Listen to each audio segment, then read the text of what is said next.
Welcome back. ನಾವು guarantee ಪರಿಷ್ಕರಣೆಯ ಪ್ರಸ್ತಾವದ ಬಗ್ಗೆ ಮಾತನಾಡ್ತಾ ಇದ್ವಿ. ರತನ್ ಪೂಜಾರಿ ಅವರೇ, 52,000 ಕೋಟಿ ಎತ್ತಿಡೋದು ಯಾವತ್ತಿದ್ರೂ ಕೂಡ ರಾಜ್ಯದ ಆರ್ಥಿಕ ಆರೋಗ್ಯಕ್ಕೆ ಹಾನಿಕಾರಕ. ಚೇಂಜಸ್ ಮಾಡಬೇಕಾಗಿರೋದು ಯಾವುದೇ ಸರ್ಕಾರ ಆದರೂ ಅಗತ್ಯ ಇದೆ.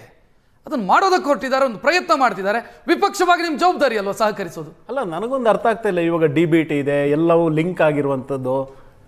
ನಿಮಗೆ ಎಲ್ಲಿ ಅದು ಸೋರಿಕೆ ಆಗ್ತಿದೆ, ಎಲ್ಲಾಗ್ತಿದೆ ಅನ್ನುವಂಥದ್ದು ನಿಮ್ಗೆ ಗೊತ್ತಾಗಬೇಕಲ್ಲ. ಹಾಗಾದರೆ ಮೊದಲೇ ಗೊತ್ತಿರಬೇಕಿತ್ತಲ್ವಾ ಏನಾಗ್ತಿದೆ. ಆನಂತರ ಇವಾಗ ನಮ್ಮ ಬಜೆಟ್ ಬಂದು 4 ಲಕ್ಷ ಕೋಟಿ ಇದೆ, ಆಯಿತಾ.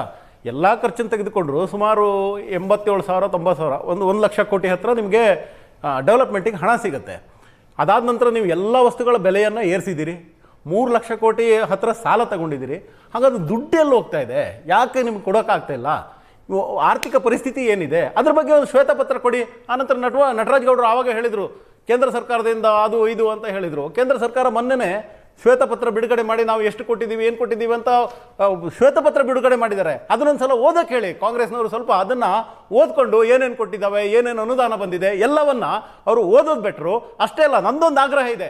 ಕರ್ನಾಟಕದಲ್ಲೂ ಕೂಡ ಆರ್ಥಿಕ ಪರಿಸ್ಥಿತಿ ಏನಿದೆ ಅಂತ ನೀವು ಒಂದು ಶ್ವೇತಪತ್ರ ತನ್ನಿಯಲ್ಲ. ವಾಟ್ ಈಸ್ ಏನು ಪ್ರಾಬ್ಲಮ್ ಏನು ಅಲ್ವಾ? ಆನಂತರ ನಿಮ್ಮ ಪ್ರಶ್ನೆಗೆ ಹೇಳುವಂಥದ್ದು ನಾನು, ಇವಾಗ ಎಲ್ಲನೂ ಕೂಡ ಡಿಜಿಟಲಿ ಕನೆಕ್ಟೆಡ್ ಆಗಿದೆ. ಎಲ್ಲೂ ಸೋರಿಕೆ ಆಗ್ತಿದೆ. ಸೋರಿಕೆ ಆಗ್ತಿದ್ರೆ ಅದನ್ನು ಮಾಡಿ. ಸೋರಿಕೆ ಅಲ್ಲ, ಇದು ಯೂನಿವರ್ಸಲ್ ಗ್ಯಾರಂಟಿ ಪ್ರಾಬ್ಲಮ್. ಇದು ಸೋರಿಕೆ ಅಲ್ಲ, ಯೂನಿವರ್ಸಲ್ ಶಕ್ತಿ ಯೋಜನೆ ಅಂತ ಅನ್ಕೊಳ್ಳೋಣ. ಎಲ್ರಿಗೂ ಫ್ರೀ, ಅಲ್ಲಿ ಯಾವುದೇ ಮಾನಿಟರ್ ಮಾಡಿಲ್ಲ. ಇದು ಸಮಸ್ಯೆ ಆಗ್ತಾ ಇರೋದು. Good question. ನಾನು ಇವಾಗ ಒಂದು ಪ್ರಶ್ನೆ ಕೇಳಲ್ಲ ನಿಮಗೆ. ಸೊ ಇವರು ವಾಗ್ದಾನ ಮಾಡಿದ್ರಲ್ಲ 5 ಗ್ಯಾರಂಟಿ ಕೊಡ್ತೀನಂತ, ಆವಾಗ ಗೃಹಲಕ್ಷ್ಮಿ ಇಷ್ಟು ಕೊಡ್ತೀವಿ, condition apply if this is this ಅಂತ ಹೇಳಿದಾರ. ಶಕ್ತಿಗೆ ಹೇಳಿದಾರ ಕಂಡೀಷನ್ ಅಪ್ಲೈ ಅಂತ ಹೇಳಿದಾರ. ಯುವ ನಿಧಿಗೆ ಏನಾದ್ರು ಕಂಡೀಷನ್ ಅಪ್ಲೈ ಹೇಳಿದಾರ? ಇದಕ್ಕೆ ಯಾವುದು ಅಕ್ಕಿ ಕೊಡ್ತಾ ಇದಾರಲ್ಲ, ಅಕ್ಕಿನೂ ಅವ್ರು ಕೊಡ್ತಾ ಇಲ್ಲ. ಅದು ಆಲ್ರೆಡಿ ಹೇಳಿದೆ ನಾನು, 700 ಕೋಟಿ ಬಾಕಿ ಇದೆ. ಆನಂತರ 5 kg ಕೇಂದ್ರ ಸರ್ಕಾರ ಕೊಡುತ್ತಿರೋದನ್ನ ತಮ್ದು ಅಂತ ಕೊಡ್ತಾ ಇದ್ದಾರೆ. ಅದಕ್ಕೂ ಏನಾದ್ರು ಕಂಡೀಷನ್ ಅಪ್ಲೈ ಹೇಳಿದಾರ? ಆಯ್ತು, ಇನ್ನು ಅವರದ್ದು ಇದು ಪ್ರಣಾಳಿಕೆನ ಒಂದ್ಸಲ ತೆಗೆದು ನೋಡಿ. ಬಂದೆ ಗೌಡ್ರೆ, ಬಂದೆ ಆಯ್ತಾ. ಎಷ್ಟು ಪ್ರಣಾಳಿಕೆಯಲ್ಲಿ ಅವರು ಅನೌನ್ಸ್ ಮಾಡಿರುವಂಥದ್ದು ಒಂದೂ ಯಾವ ಕೆಲಸ ಆಗ್ತಾ ಇಲ್ಲ ಅಲ್ವಾ?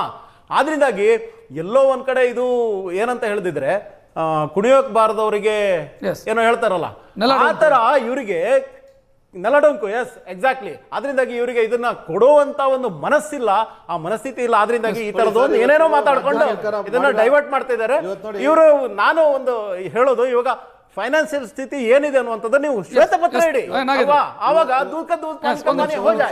ರಾಜ್ಯ ಸರ್ಕಾರ ಏನ್ ಮಾಡ್ತಾ ಇದೆ, ಬಂದು 3 ವರ್ಷದಿಂದ ಇವ್ರು ಮಾಡಿರೋ ಸಾಧನೆಗಳು ಏನಂದ್ರೆ 1000 ದಿನಗಳು ಸಾಧನೆ ಅಂತಾರೆ, ಸಾಧನೆ ಸಮಾವೇಶಗಳು ಮಾಡ್ಕೊಂತಾರೆ, ಕಾಂಟ್ರವರ್ಸಿಗಳು ಮಾಡ್ತಾರೆ.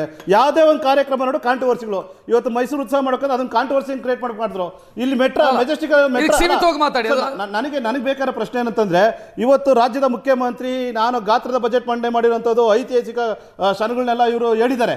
ನಾವು ಗಜೆಟ್ ಬಾತ್ರಲ್ಲಿ ನಾನು ಫೈನಾನ್ಸರು ಮಾಸ್ಟರ್ ಅಂತಲೇ ಹೇಳ್ಕೊಂಡು ಇವರು ಬಿಂಬಿಸ್ತಾ ಇದ್ರಲ್ಲ. 4,16,000 ಕೋಟಿ ಬಜೆಟ್ ಮಂಡನೆ ಮಾಡಿರೋದು ಇದು 2025ಗೆ. ಸೊ ಅದರ ಬಜೆಟ್ ವಿವರಣೆ ಇವತ್ತವರೆಗೆ ಯಾಕೆ ನಮ್ಗೆ ಸಿಗ್ತಾ ಇಲ್ಲ? ರಾಜ್ಯ ಜನಕ್ಕೆ ಯಾಕೆ ಕೊಡ್ತಾ ಇಲ್ಲ? ಇವನಿದು ಇವತ್ತು ಬೀದಿಗೆ ಬರಬೇಕಾಗಿದೆ. ಸಾಯ ಅಂತ ಪರಿಸ್ಥಿತಿ ಇದೆ, ಆತ್ಮಹತ್ಯೆ ಮಾಡ್ಕೊತಾ ಇದ್ರೆ ಕೇಳ್ತಾ ಇದ್ದಾರೆ. ಅವ್ರು ರಕ್ತ ಚರಿತ್ರೆ ಆಗುತ್ತೆ. ನಮಗೆ ಉದ್ಯೋಗ ಕೊಡಲಿಲ್ಲ ಅಂದ್ರೆ ಏನ್ ಮಾಡ್ರಿ ನೀವು? 4,16,000 ಕೋಟಿ ಬಜೆಟ್ ಮಂಡನೆ ಮಾಡ್ದಲ್ಲ, ಗಾತ್ರ ಬಜೆಟ್ ರಾಜ್ಯದಲ್ಲಿ ಕೊಟ್ಟಿದ್ರಿ ನೀವು. ಸರಿ ಹೋಗುತ್ತೆ, ಅರ್ಹರಿಗೆ ಸಿಗುತ್ತೆ ಅಂತ ಅಲ್ಲ, ಮಾನಿಟರ್ ಮಾಡ್ಬೇಕಾದ್ರೆ ಇವಾಗ ನೀವು ಅರ್ಹರಿಗೆ ಸಿಗುತ್ತೆ. 3 ವರ್ಷ ಬೇಕಾಯ್ತು ನಿಮ್ಗೆ. ಅಂದ್ರೆ ನಾನು ಕೇಳ್ತಾ ಇದ್ದು 3 ವರ್ಷ ಬೇಕಾಯ್ತಾ? 3 ವರ್ಷ ಬೇಕಾಯ್ತಾ ಮಾನಿಟರ್ ಮಾಡಕ್ಕೆ? ನಮ್ಮ ಪ್ರಶ್ನೆ, ಗಾತ್ರದ ಬಜೆಟ್ 4,16,000 ಕೋಟಿ ನಾವು ಪರಿಷ್ಕರಣೆ ಮಾಡ್ತೀವಿ ಅಂದಾಗ ವಿರೋಧ ಮಾಡ್ತಿರಲ್ಲ ನೀವು. ಅಲ್ಲ, ನಾವು ವಿರೋಧ ಮಾಡ್ತಾರೆ ಅಂದ್ರೆ ಇವ್ರು ವಿರೋಧ ಯಾವ ರೀತಿ ಮಾಡ್ತಾ ಇದ್ರೆ, ಇಲ್ಲಿ ಶಕ್ತಿ ಯೋಜನೆಯಲ್ಲಿ ಬಸ್ಗೆ ಉಚಿತವಾಗಿ ಇವರು ಬಸ್ ಚಾರ್ಜ್ ಕೊಟ್ಟಿದ್ದಾರೆ. ದೇವಸ್ಥಾನಕ್ಕೆ ಹೋದ್ರೆ, ಚಾಮುಂಡಿ ಬೆಟ್ಟಕ್ಕೆ ಹೋದ್ರೆ 2,000 ರೂಪಾಯಿ ಟಿಕೆಟ್, 2,000 ಟಿಕೆಟ್. ಅದೇ ರೀತಿ ಶ್ರೀರಂಗಪಟ್ಟಣಕ್ಕೆ ಹೋದ್ರೆ 500 ರೂಪಾಯಿ ಟಿಕೆಟ್. ಈ ರೀತಿ ಬಸ್ ಅಲ್ಲಿ ಕರ್ಕೊಂಡು ದೇವಸ್ಥಾನಗಳಲ್ಲಿ ಲೂಟಿ ಮಾಡ್ತಾ ಇದೀರಲ್ಲ ಇವತ್ತು. ನಟರಾಜ್ ಗೌಡ್ರೆ, ತಾನು ತೋಡಿದ ಗುಂಡಿಗೆ ತಾನೇ ಬೀಳೋದು ಅನ್ನುವಂತ ಸ್ಥಿತಿ ಇದು. ಖಂಡಿತ ಇಲ್ಲ ನೋಡಿ. ಆ ಸ್ಥಿತಿಗೆ ಬಂದಿರೋದ್ರಿಂದ ಹಿಂಗಾಗಿದೆ ಅಂತ. ಇಲ್ಲ ಕೇಳ್ರಿ, ಆತರ ಸ್ಥಿತಿನೇ ಇಲ್ಲ. ರಾಜ್ಯ ಬಹಳ ಸದೃಢವಾಗಿದೆ ಆತರ ಸ್ಥಿತಿ. ಯಾಕಂದ್ರೆ ರಾಜ್ಯ ತೆರಿಗೆ ಕಲೆಕ್ಷನ್ ಅಲ್ಲಿ ನಂಬರ್ 2 ಇದೆ.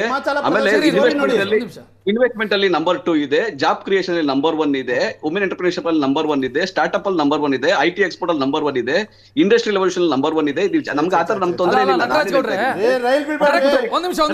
ರಾಜ್ಯ ಸುಭಿಕ್ಷವಾಗಿದೆ, ಆರ್ಥಿಕವಾಗಿ ನಾವು ಬಹಳ ಚೆನ್ನಾಗಿದ್ದೀವಿ. ಹಾಗಾದ್ರೆ ಕೊಡಬೇಕು. ದಯವಿಟ್ಟು ಒಂದು ಕೆಲಸ ಮಾಡಿ ನಟರಾಜ್ ಗೌಡ್ರೆ, ಗೃಹಲಕ್ಷ್ಮಿ ಯೋಜನೆಯನ್ನ 2 ಇದ್ದಿದ್ದು 4,000 ಮಾಡಿ, 200 ಯೂನಿಟ್ ಇದ್ದಿದ್ದನ್ನ 400 ಯೂನಿಟ್ ಮಾಡಿ, ದಯವಿಟ್ಟು 10 ಕೆಜಿ ಇದ್ದಿದ್ದನ್ನ 15 ಕೆಜಿ ಮಾಡಿ, 2ರಿಂದ 4 ಯುವ ನಿಧಿ ಇದ್ದಿದ್ದನ್ನ ಇನ್ನೂ ಜಾಸ್ತಿ ಮಾಡಿ. ಬೇಡ, ಬೇಡ, ದಯವಿಟ್ಟು ಸುಭಿಕ್ಷವಾಗಿದೆಯಲ್ಲ ರಾಜ್ಯ, ಕೊಡೋದನ್ನ ಕೊಡ್ಬೇಕು ಸಾಕು. ದಯವಿಟ್ಟು ಜಾಸ್ತಿ ಮಾಡ್ಬಿಡಿ.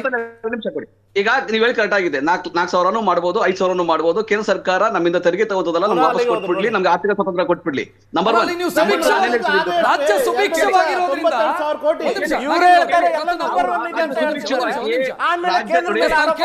ಒಂದ್ ನಿಮಿಷ ಅಲ್ಲ ನಟರಾಜ್ ಗೌಡ್ರೆ, ರಾಜ್ಯ ಸುಭಿಕ್ಷವಾಗಿರೋದ್ರಿಂದ ಸಾಮಾನ್ಯ ಜನರಾಗಿ ನಾವು ಅಪೇಕ್ಷೆ ಪಡ್ತೀವಿ ಜಾಸ್ತಿ ಮಾಡಿ ಅಂತ.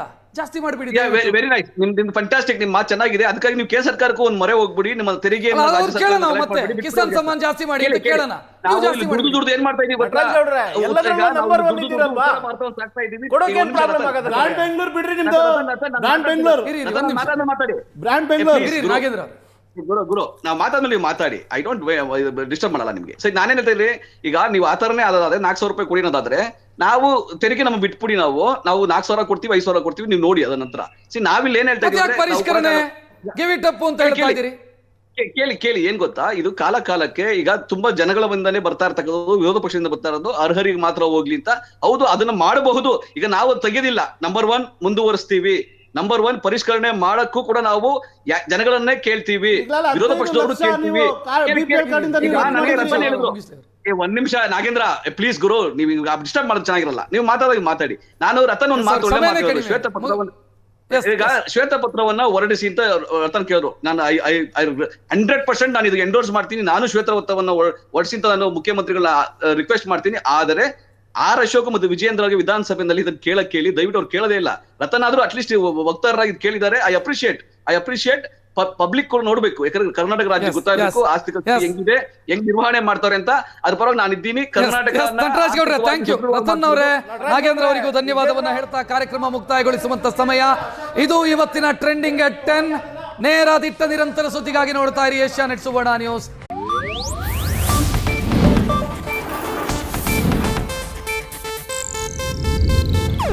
ಇದು ಏಷ್ಯಾನೆಟ್ ನ್ಯೂಸ್ ನೆಟ್ವರ್ಕ್ ಪ್ರಸ್ತುತಿ.